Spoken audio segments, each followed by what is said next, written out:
Alpha 3.7 is getting a pretty major change to how combat works. And it's not going to stop there. It's not necessarily a final change. This stuff is going to change quite a bit between now and the Star Citizen 1.0, as it has been changing for years already. And we're going to be going through those changes and kind of the telegraphing they've been doing leading up to this change with armor.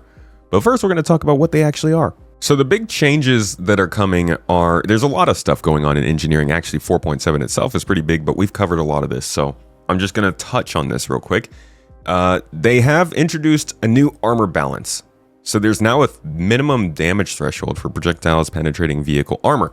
This means that the ship rolls will play a much higher part in damaging highly armored ships. Armor at full health will block certain projectiles from damaging the armor, ship, and components. Armor, once brought down to a lower health state, will allow smaller bullets to damage the ship and components. This already has its problems. Wouldn't be a new feature if it didn't. They've been found in Evocati, and they're probably going to persist into live. And they're probably going to make things a little bit difficult and rough and annoying and confusing for people for the next few months or however long it takes for another update. 'Tis Star Citizen. That's only one of those changes, though. The other one here is radar-based aim assist. So we now are getting multiple types of radars in the game. They actually list them out here, and they're coming in different sizes with different ranges. The radar will now determine your ship aim assist. So your vehicle being, rather than applying uniformly at a fixed distance from your vehicle, it can change based on the power to your radar and the type of radar you have. That means that if you get EMP'd, you might lose aim. If you are putting power towards other systems, you might not be able to lock onto people with your pips as far out. They're all small changes, but they have a lot of ramifications because everything snowballs in this game. And this isn't really something that they are just starting to do. This is, again, trying to lower the distance of combat. In fact, I think they say that here. Upgrading to a higher grade radar will extend the range at which aim assist engages in targets, while smaller or lower powered units will support assist only at closer combat distances. This is all lowering those distances. I don't think they have them listed here, but they are like 1 to 2 kilometers for a lot of these guns. Again, they're trying to lower distance, lower speed, make battles be closer together. And it's not the first time we've heard that. I'm not going to go all the way back through the history of this development because we got a few videos to get through here, and this is going to be a deep dive. But I'm coming into the middle of this. They have in the past tried to slow down combat multiple times. I think it was 315. No, it wasn't 315. 317. Here we go. High-speed combat. Ship systems will suffer the strains of traveling at high speeds with maximum velocity, resulting in the restriction of some player options in the cockpit, creating a vulnerability that will push players into engagement at lower speeds, aka at shorter distances. They've tried this before. They actually said in the introduction of master modes that they tried here in 3.10 to make people slow down and fight closer, but they didn't. So then they forced master modes into the game. And that's where we come here. This is after master modes has come in. Now they're starting to talk about things like armor. Here's what they had to say. This is back when they were first introducing the idea of bullet penetration in engineering about a year and several months ago, and how it would develop over time. For the future, so we can introduce multiple misfires, and that leads us to damage penetration. So damage penetration is a simplified version of what we'll be getting eventually with a more physicalized system, but essentially what it means is that now certain types of weapons can penetrate through the hull of a ship. This is a function of the weapon itself, its penetration values, and also of the armor of the ship, which can be depleted over time. So if you use ballistics, you have a higher penetration, which allows you to cut through the armor more deeply and touch the components inside the ship directly. As opposed to this, you also have energy weapons, which will be more effective at melting down the armor. The goal here is that you first need to bring down the armor health value to get to the fullest potential of your penetrating weapons. Then you can penetrate the ship and actually damage the components that sit inside the ship and not on the outside of the hull. So this is kind of where we're headed. It sounds like what they're saying, but it has been pretty faked up until this point, up until now. This was when they were introducing this sort of fake method. And it's not the first fake method. We actually started doing this with soft death. Y'all remember that? That was like, I want to say that's spring of 2022 or 23, when they introduced the idea that you could blow a ship up, but it wouldn't actually blow up. It would just be disabled. That was the first version of them faking all of this. And it's all been in preparation to get to a point where we're not just destroying a ship from shooting it with a bunch of stuff. Obviously, there's degrees to this. Larger ballistic weapons may have enough penetration against smaller ships that it will be able to penetrate directly, but it's all of a game of choices, and it's going to depend on your ships and your weapons. So with damage penetration and misfires happening, that brings us to repair. As your fight progresses and components take damage in your ship, it becomes the duty of some of your crew members to first investigate what are the issues caused by battle damage. Okay, so this is getting back into engineering. That was the damage penetration stuff. Now, I want to jump back here to the master mode's introduction. Mostly just to trigger you guys, but also to give some context into the decision they were making around master modes at the same time. Many changes to the combat and traversal experience. And in the upcoming Alpha 323, the biggest and most anticipated of those makes their presence known with the arrival of master modes. And with that comes additional changes to precision targeting, weapon balance, gimbal use, and more. What are master modes? Bro, the master modes is such a schism in this community. So master modes is a way for us to really kind of capitalize on what the ships are.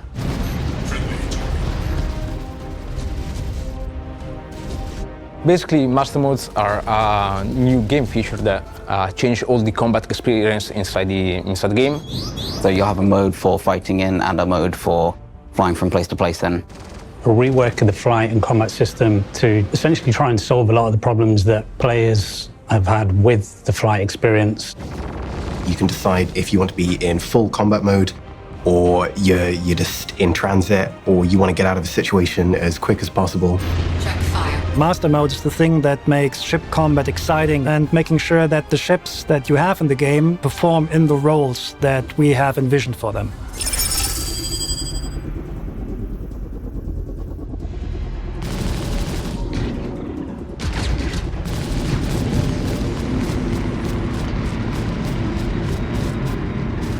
Since CitizenCon, we've been bringing master modes into Arena Commander. Progress has been quite good, showing off the new modes and letting people get their hands on it. Collecting the feedback, seeing how players respond to that online by monitoring how players react on social channels. We've been testing internally a lot. It's a very limited selection of ships. Just freaking teasing us, dude, using Levski music for this video. But even so, people seem to like it.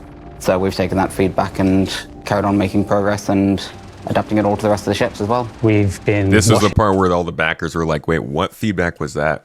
A lot of people don't mind master modes. I think most people don't have a problem with it. I think the biggest thing that it does is just confuses people.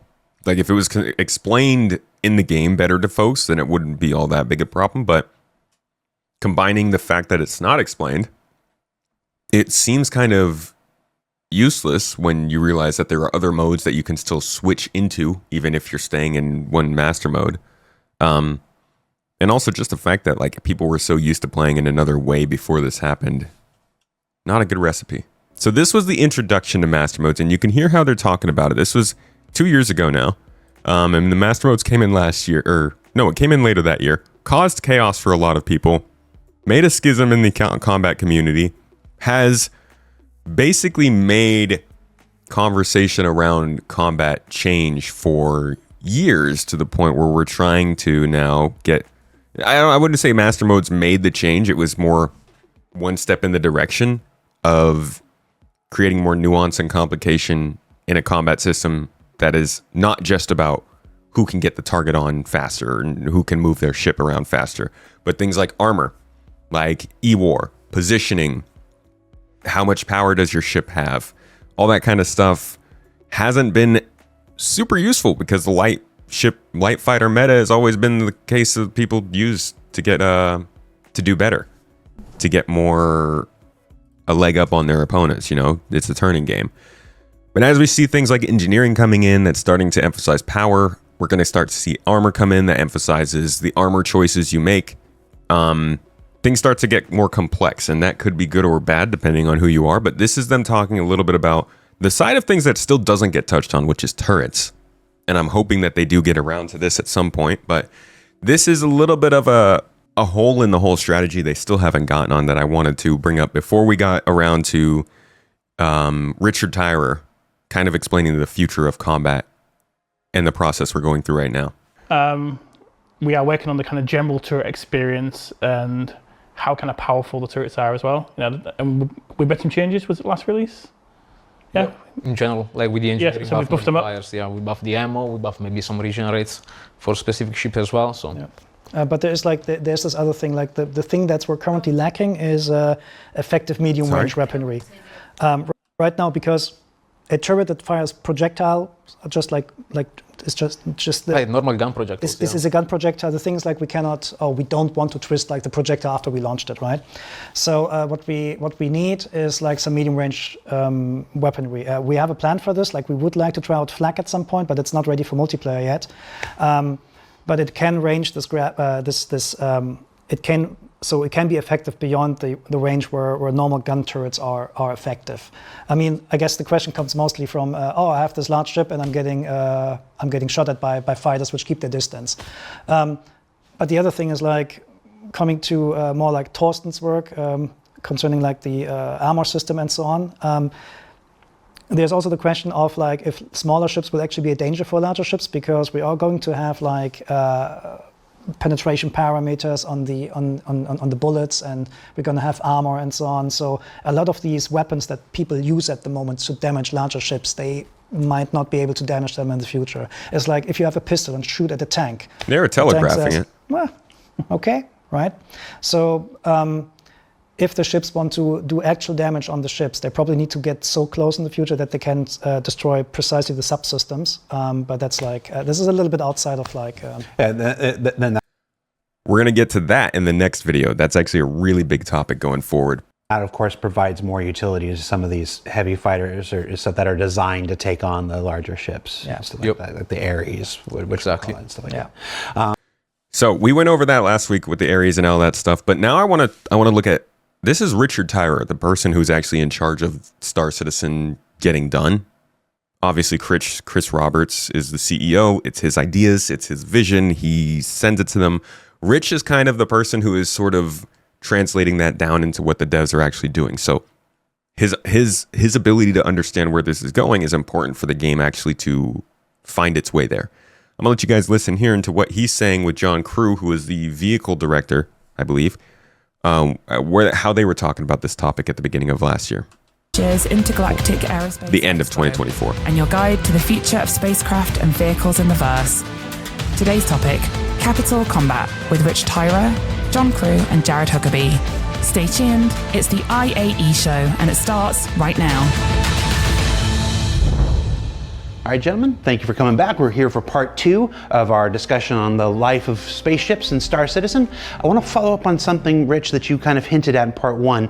You mentioned the Squadron 42 demo several times and this experience that was being built at. It's not just a cinematic thing for the start of the show. It's actually seems to be reflective of this capital warfare experience that we're attempting to build here. So I want to ask you outright, how is capital warfare supposed to work? What are we building towards, and why should folks be excited? I think the first thing to sort of approach is it shouldn't just be the same gameplay as small ships, just scaled up. It needs to be, we talked about progression, it should be a progression of gameplay. So you can't just turn up, lob 50 torpedoes at a ship, press the I win button and go on. You've got to remove those defenses layer by layer. So capital ships have multiple defenses. Obviously they have turrets on them for shooting ships. They also have PDCs for disabling closer targets such as missiles and torpedoes, and then they have physicalized shield emitters, which is what you saw in the demo where Cal Mason sort of kites a Vandal ship into it. So you need to take all those things out in progression to stand a chance against a capital ship. So it's not just a brute force thing. I know a lot of folks are imagining just coming in with an A2 and dropping a Moab on top of an Idris or something like this. It sounds like there's a puzzle to be solved here. Is that how you would say it, Rich? Ultimately, capital ship warfare should be a puzzle that you have to figure out.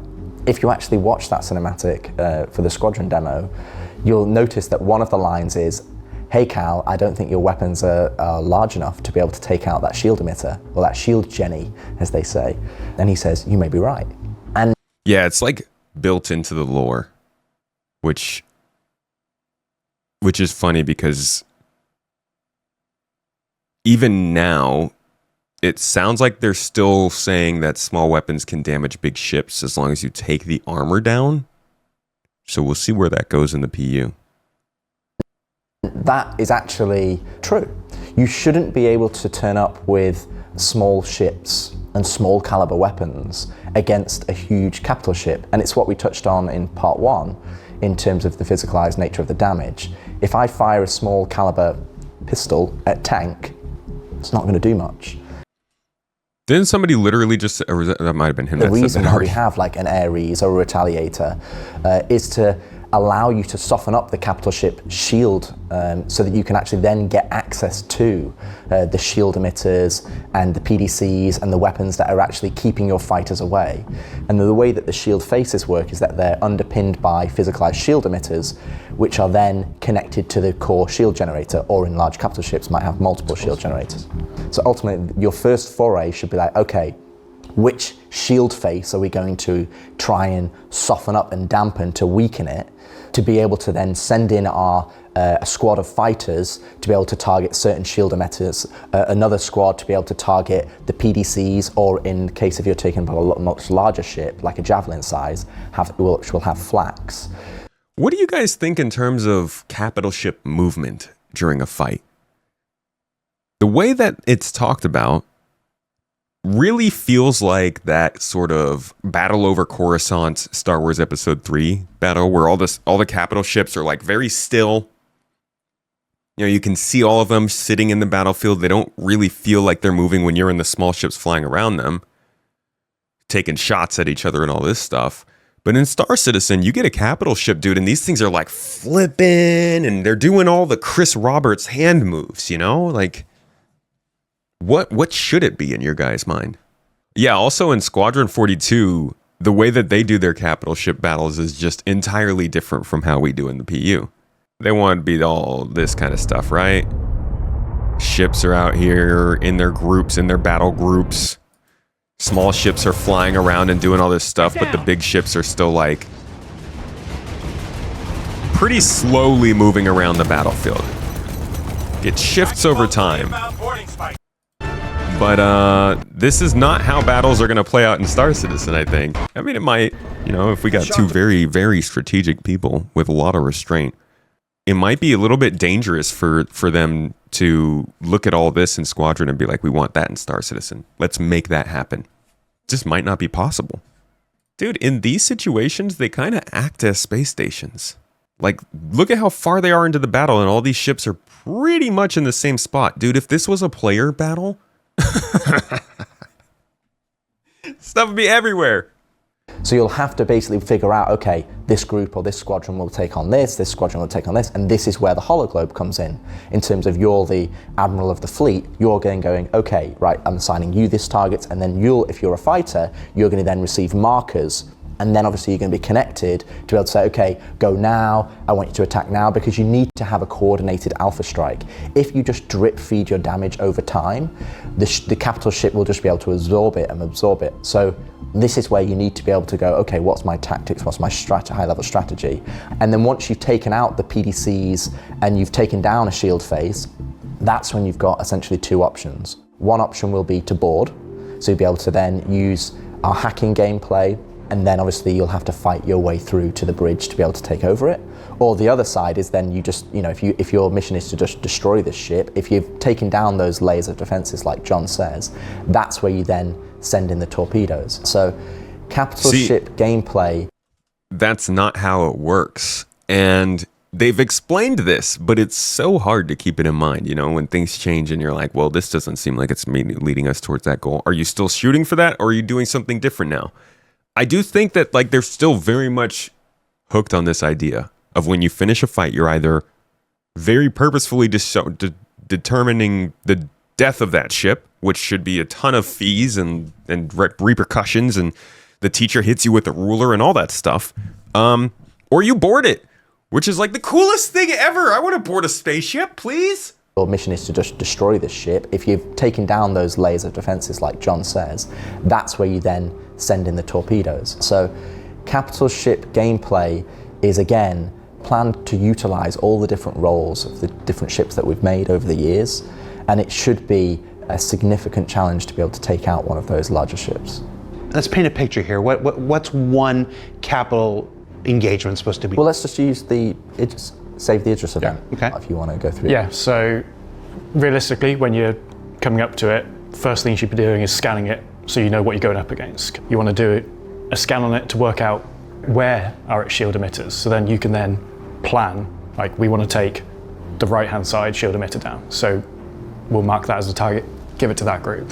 You might be sending in a terrapin or a forward ship to be able to get scan data that then relays that back to you on the Polaris and your hologlobe, to be able to go, okay, now I've got some information to work with, how do I then approach it from there? Yeah, because one capital versus another capital is probably the worst scenario if it's literally two single capital. They need their fleets to reach their maximum potential. Vastin over here setting up literal battles between capital ships, but mostly because that's what the game dictates right now.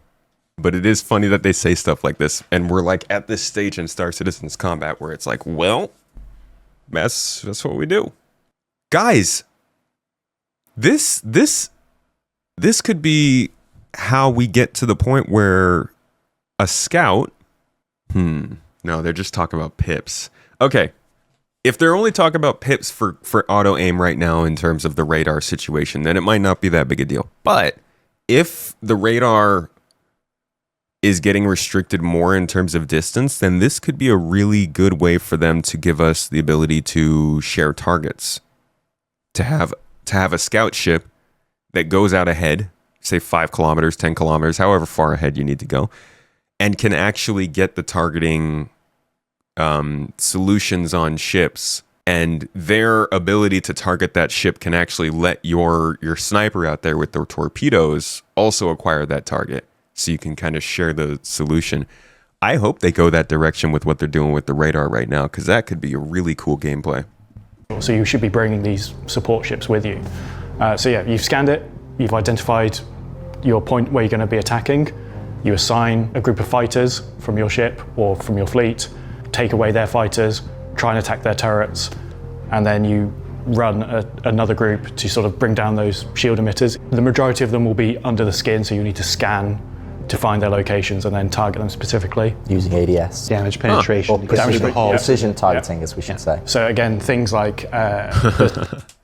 You guys remember how confusing that was when they were saying ADS in terms of the ships on the monthly reports, and we were like, what does that mean? Penetration. Or precision targeting, as we should say. So again, things like the 2 starfighters are great for this role. So you have the Inferno, the ballistics will penetrate through and damage it. The Iron, great to bring the shields down to allow those ballistics to go even easier to the hull.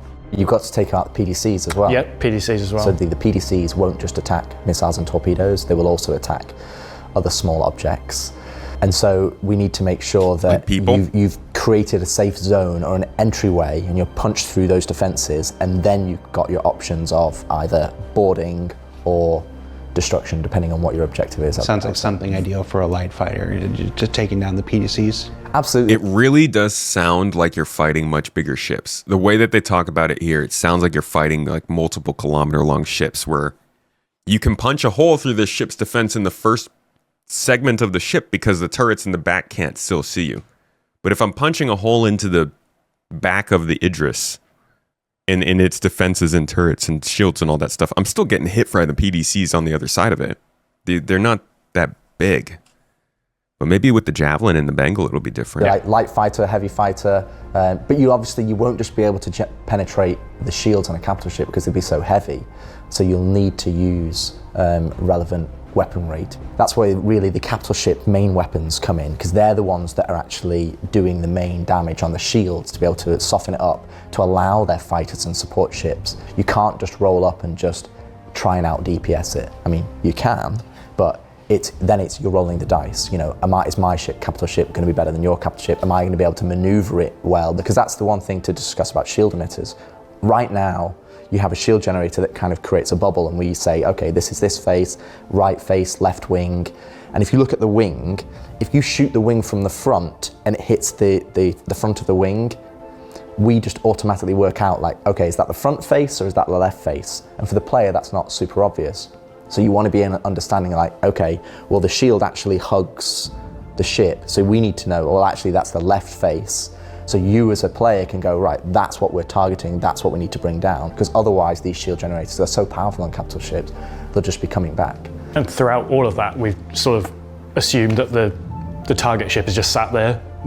Absolutely. You have the opposite, like you're on the ship. The defender is spinning the ship around, trying to put trying to put their stronger side towards the attack. You're seeing all this fire coming to this side, so you're now trying to maneuver yourself to avoid that.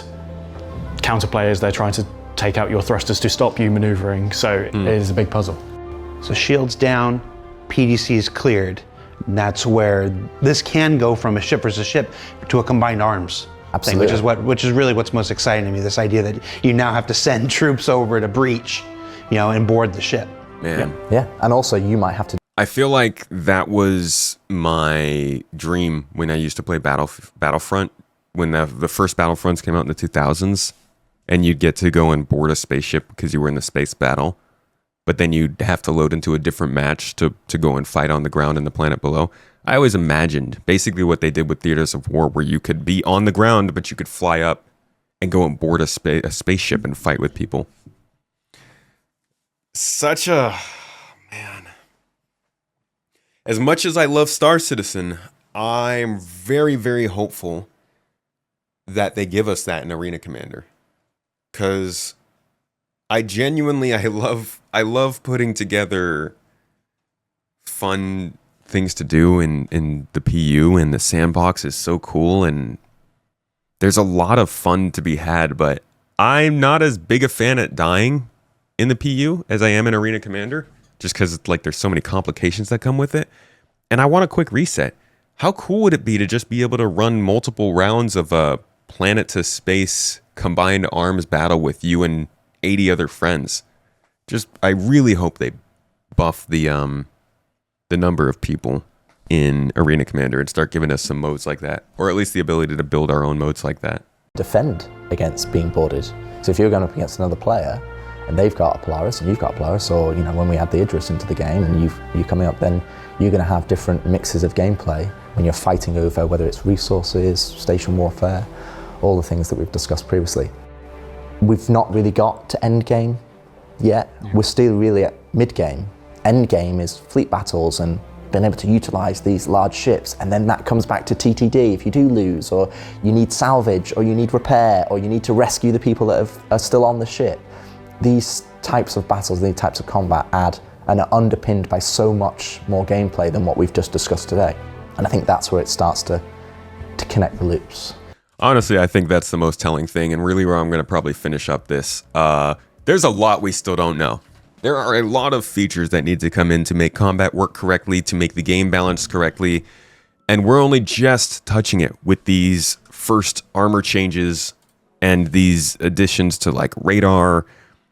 Engineering is in its very early days. If there's anything that I would say has become more clear since the end of last year, even since engineering was added into the game, it's that the combat that we're experiencing in the PU is going to be entirely different from the combat we're experiencing in Squadron 42 because of all the different ships that we're going to be using. And so the development towards that is going to be a lot longer and more complicated than most people, I think, expected. A lot of folks are like, oh, well, the combat, it's got to be done by the time Squadron's done. They've made it pretty clear that Squadron's running on some very different understandings. So I think we've got a long time before we can start to say whether or not this system is succeeding or not. And I'm not in any way saying that that is okay. CIG obviously should have had a lot of this stuff figured out well before this, at least in terms of design. But it is the reality of where we are. And I would say don't take any of this too seriously, even when it does go into the live patch for 4.7. Feel it out, see how it is, work around it as best you can, just like with engineering. Because none of it's going to be none of it's going to be permanent. And they're going to keep editing it, balancing it all until it actually makes some sense, I assume. That's it for that.